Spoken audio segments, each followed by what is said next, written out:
ಶಿವಮೊಗ್ಗದ ಎಪಿಎಂಸಿಯಲ್ಲಿರುವ ಅಡಿಕೆ ಮಂಡಿ ಹೇಳಿ ಕೇಳಿ ಇಡೀ ಮಲೆನಾಡಲ್ಲಿ ಅತಿ ದೊಡ್ಡ ಅಡಿಕೆ ಮಂಡಿ. ಪ್ರತಿನಿತ್ಯ ಕೂಡ ಲಕ್ಷಾಂತರ ರೂಪಾಯಿ ವಹಿವಾಟು ಅಲ್ಲಿ ನಡೀತಾ ಇತ್ತು.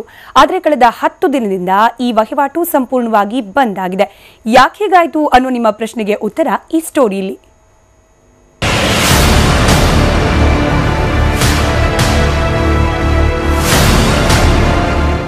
ವಾಹ್, ಏನ್ ಸ್ವಾಮಿ ಇದು, ಎಷ್ಟೊಂದು ಅಡಿಕೆ ಇದೆ. ಈ ಬಾರಿ ಅಡಿಕೆ ಬೆಳೆದ ರೈತರ ಕೈ ತುಂಬಾ ಕಾಸು, ಬಿಂದಾಸಾಗಿ ಜೀವನ ನಡೆಸಬಹುದು ಅಂತ ಅನ್ಕೋಬೇಡಿ. ಯಾಕಂದ್ರೆ ಇಲ್ಲಿ ರಾಶಿ ರಾಶಿಯಾಗಿ ಸುರಿದಿರೋ ಅಡಿಕೆ ಮಾರಾಟನೇ ಆಗ್ತಿಲ್ಲ.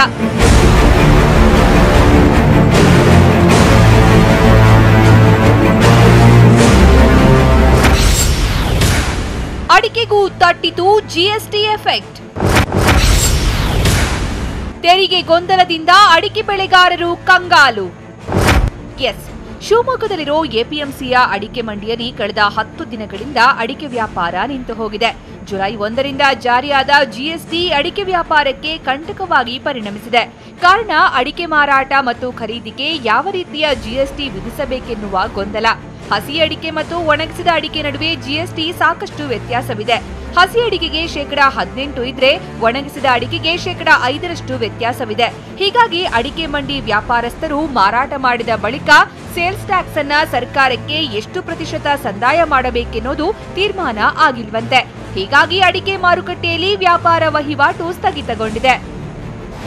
1ನೇ ತಾರೀಕಿಂದ ಜಿಎಸ್ಟಿ ಯಾವಾಗ ಬಂತೋ ಬಂದ ಮೇಲೆ ನಾವು ಸಂಪೂರ್ಣವಾಗಿ ವ್ಯಾಪಾರವನ್ನು ನಿಲ್ಲಿಸಿದ್ವಿ.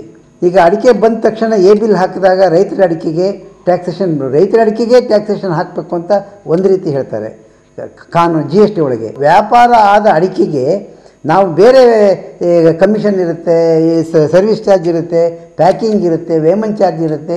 ಅದರಲ್ಲಿ ಮತ್ತೆ ಯಾವುದಕ್ಕೆ ಟ್ಯಾಕ್ಸೇಷನ್ ಬರುತ್ತೆ, ಎಷ್ಟು ಪರ್ಸೆಂಟ್ ಬರುತ್ತೆ, ನಾವು ಹಳೆ ಬಿಲ್ಲನ್ನೇ ಉಪಯೋಗಿಸ್ಬೋದೇ ಅಥವಾ ಹೊಸ ಬಿಲ್ಲನ್ನು ಉಪಯೋಗಿಸ್ಬೇಕೆ ಅಥವಾ ಅದನ್ನೇ ಸರಿ ಮಾಡಲಿಕ್ಕೆ ಸಾಧ್ಯನೇ ಅನ್ನೋದು ಗೊಂದಲ ಇದೆ. ಇನ್ನು ಮಲೆನಾಡಿನಲ್ಲಿ ದೊಡ್ಡ ಪ್ರಮಾಣದಲ್ಲಿ ಅಡಿಕೆ ಬೆಳೆಯಲಾಗುತ್ತೆ. ಶಿವಮೊಗ್ಗ ಎಪಿಎಂಸಿಯ ಅಡಿಕೆ ಮಂಡಿಯಲ್ಲಿ 700ರಿಂದ 1,000 ಕೋಟಿ ರೂಪಾಯಿಯ ವಾರ್ಷಿಕ ವಹಿವಾಟು ನಡೆಯುತ್ತೆ. ಇಂಥ ದೊಡ್ಡ ಮಾರುಕಟ್ಟೆಯಲ್ಲಿ ಜಿಎಸ್ಟಿ ಜಾರಿಯಾದಾಗಿನಿಂದ ವ್ಯಾಪಾರ ವಹಿವಾಟು ನಡೆದೇ ಇಲ್ಲ. ಇದರಿಂದ ಅಡಿಕೆ ಬೆಳೆಗಾರರು ಮತ್ತು ಅಡಿಕೆ ಮಂಡಿ ವ್ಯಾಪಾರಸ್ಥರು ಕಂಗಾಲಾಗಿದ್ದಾರೆ. ಕೂಡಲೇ ಕೇಂದ್ರ ಸರ್ಕಾರ ಜಿಎಸ್ಟಿ ಗೊಂದಲವನ್ನ ಬಗೆಹರಿಸಬೇಕೆಂದು ಒತ್ತಾಯಿಸುತ್ತಿದ್ದಾರೆ. ಜಿಎಸ್ಟಿಯ ಗೊಂದಲವನ್ನ ಸಂಪೂರ್ಣವಾಗಿ ನಿವಾರಣೆ ಮಾಡಬೇಕಂದ್ರೆ ಕೇಂದ್ರ ಸರ್ಕಾರ ಮತ್ತು ರಾಜ್ಯ ಸರ್ಕಾರ ಕೂಡಲೇ ಮಧ್ಯಪ್ರವೇಶ ಮಾಡಿ ಈ ಅಡಿಕೆ ವಿಚಾರವಾಗಿ ಜಿಎಸ್ಟಿ ಇರತಕ್ಕಂಥ ಇದೆ ರೇಟ್ ಏನಿದೆ, ಟ್ಯಾಕ್ಸ್ ಸ್ಟ್ರಕ್ಚರ್ ಏನಿದೆ, ಅದರ ಬಗ್ಗೆ ಗೊಂದಲಗಳನ್ನು ನಿವಾರಣೆ ಮಾಡಿ ವ್ಯಾಪಾರವನ್ನು ಪುನರ್ ಪ್ರಾರಂಭ ಮಾಡೋಕ್ಕೆ ಇವರು ಸಹಕರಿಸಬೇಕು. ಇಲ್ಲ ಅಂತಂದರೆ ಈ ಆರ್ಥಿಕ ಸಂಕಷ್ಟ ಮತ್ತು ಈ ವ್ಯಾಪಾರ ವಹಿವಾಟು ಮತ್ತೆ ಸ್ಥಗಿತಗೊಂಡು ಮುಂದುವರಿತದೆ. ಇದರಿಂದ ಆರ್ಥಿಕ ಸಂಕಷ್ಟ ಆಗೋದು ಅಡಿಕೆ ಬೆಳೆಗಾರರಿಗೆ ಹೊರತು ಯಾರಿಗಲ್ಲ.